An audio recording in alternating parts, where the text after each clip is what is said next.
प्रणाम दोस्तों। भारतीय स्वतंत्रता संग्राम में कई महान क्रांतिकारियों ने अपना अहम योगदान दिया था। वहीं उन्हीं में से कुछ क्रांतिकारी ऐसे भी थे जिन्होंने भारत देश की आज़ादी के लिए अपने प्राण तक न्यौछावर कर दिए थे। उन्हीं महान स्वतंत्रता सेनानियों में एक का नाम चंद्रशेखर आज़ाद है। आपको बता दें कि आज़ाद ने प्रण लिया था कि वह कभी अंग्रेज़ों के हाथ नहीं आएंगे और उन्होंने अंग्रेज़ों की गुलामी की हुकूमत से खुद को आखिरी सांस तक आज़ाद रहने के प्रण को निभाया भी। चंद्रशेखर का वास्तविक नाम चंद्रशेखर तिवारी था, लेकिन ब्रिटिश सरकार द्वारा सजा सुनाई जाने के बाद उनके नाम के साथ आज़ाद जुड़ गया, जो बाद में उनके नाम का पर्याय बन गया। आइए जानते हैं भारत के युवा क्रांतिकारी चंद्रशेखर आज़ाद का जीवन परिचय और स्वतंत्रता आंदोलन में उनकी अहम भूमिका की सभी जानकारी।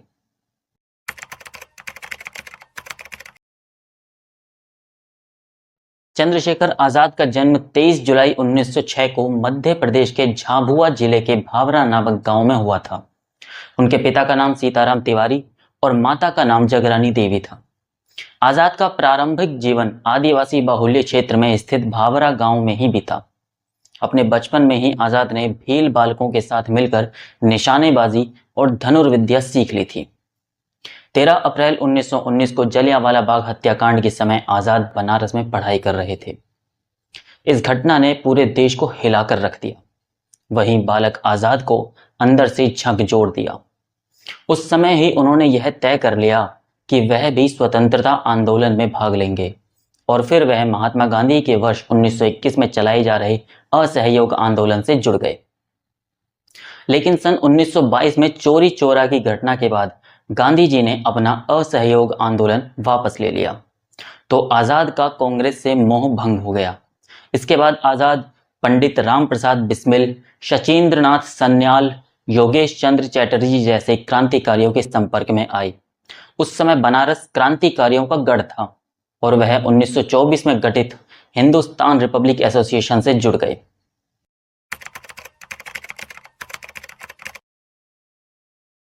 जब महात्मा गांधी के नेतृत्व में देश भर में असहयोग आंदोलन चल रहा था, उस समय इस आंदोलन से जुड़ने के कारण चंद्रशेखर आज़ाद को ब्रिटिश सरकार ने गिरफ्तार कर लिया गया। जब उन्हें जज के सामने पेश किया गया तो उनके जवाब ने सबको चौंका कर रख दिया। जब उनसे उनका नाम पूछा गया तो उन्होंने अपना नाम आज़ाद और अपने पिता का नाम स्वतंत्रता बताया। इस बात से जज काफी गुस्सा हो गया और चंद्रशेखर को 15 बेंत मारने की सजा सुनाई।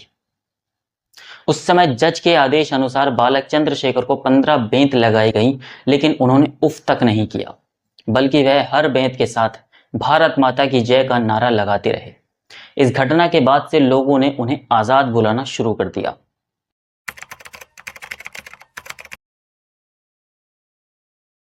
भारतीय इतिहास के पन्नों में दर्ज काकोरी कांड से शायद ही कोई अनजान होगा।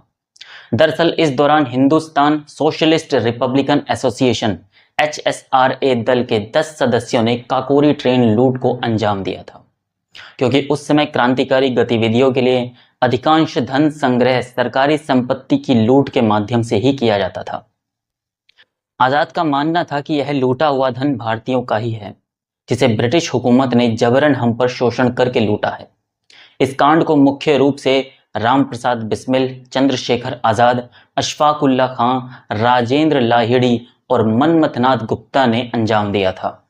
आपको बता दें कि इस कांड के बाद ब्रिटिश हुकूमत ने इन वीर क्रांतिकारियों को, जिसमें राम प्रसाद बिस्मिल, राजेंद्र नाथ लाहिड़ी और ठाकुर रोशन सिंह थे, उन सभी को फांसी की सजा सुनाई थी।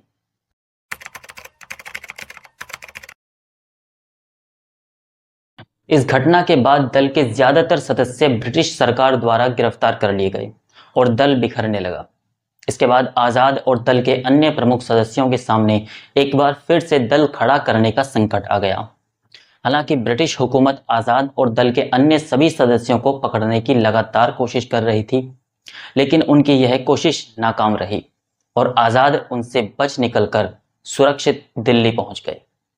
इसके बाद दिल्ली के फिरोज शाह कोटला मैदान में सभी बचे हुए क्रांतिकारियों ने एक गुप्त सभा आयोजित की। इस सभा में आज़ाद के साथ ही महान क्रांतिकारी भगत सिंह, अशफाक उल्लाह खान, सुखदेव थापर जोगेश चंद्र चैटर्जी भी शामिल हुए थे। इस सभा में तय किया कि दल में नए सदस्य जोड़े जाएंगे और इसे एक नया नाम दिया जाएगा। इस दल का नया नाम हिंदुस्तान सोशलिस्ट रिपब्लिकन एसोसिएशन रखा गया। इसके साथ ही आजाद को इस दल का कमांडर इन चीफ बनाया गया।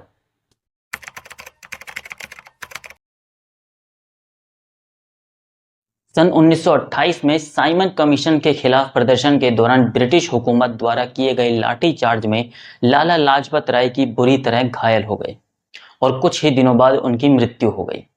इसके बाद भगत सिंह, सुखदेव, राजगुरु ने उनकी मृत्यु का बदला लेने का फैसला किया और चंद्रशेखर आजाद ने उनका साथ दिया। इन लोगों ने 17 दिसंबर 1928 को लाहौर के पुलिस अधीक्षक जेपी सॉन्डर्स के दफ्तर को चारों ओर से घेर लिया और राजगुरु ने सॉन्डर्स पर गोली चला दी, जिससे उसकी मौत हो गई।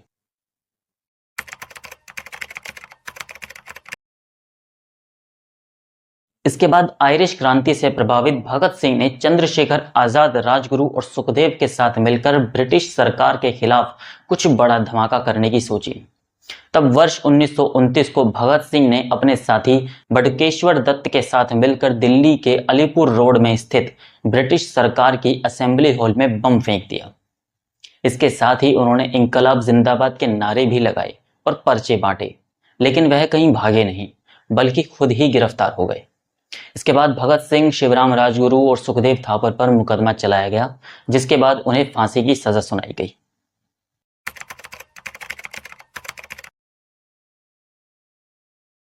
इन घटनाओं के बाद ब्रिटिश हुकूमत ने इन क्रांतिकारियों को पकड़ने में पूरी ताकत झोंक दी। इसके बाद दल के लगभग सभी सदस्य गिरफ्तार हो चुके थे, लेकिन फिर भी काफी समय तक चंद्रशेखर आजाद ब्रिटिश सरकार को चकमा देते रहे। 27 फरवरी 1931 का वह ऐतिहासिक दिन जब आजाद इलाहाबाद के अल्फ्रेड पार्क में अपने अन्य सदस्यों के साथ मिलकर ब्रिटिश हुकूमत के खिलाफ आगामी योजना बना रहे थे। जब इस बात की जानकारी अंग्रेजों को गुप्तचरों से मिली तो उन्होंने कई अंग्रेज सैनिकों के साथ मिलकर अचानक से उन पर हमला कर दिया, लेकिन आजाद ने अपने साथियों को वहां से भगा दिया और अकेले ही अंग्रेजों से लोहा लेने लगे। इस लड़ाई में पुलिस की गोलियों से आजाद बुरी तरह घायल हो गए थे। वे सैकड़ों पुलिस वालों के सामने करीबन 20 मिनट तक लड़ते रहे। चंद्रशेखर आजाद ने प्रण लिया था कि वह कभी पकड़े नहीं जाएंगे और ना ही ब्रिटिश सरकार उन्हें फांसी दे सकेगी। इसीलिए अपने प्रण को पूरा करने के लिए उन्होंने अपनी पिस्तौल की आखिरी गोली खुद को मार ली और मातृभूमि के लिए अपने प्राणों की आहुति दे दी।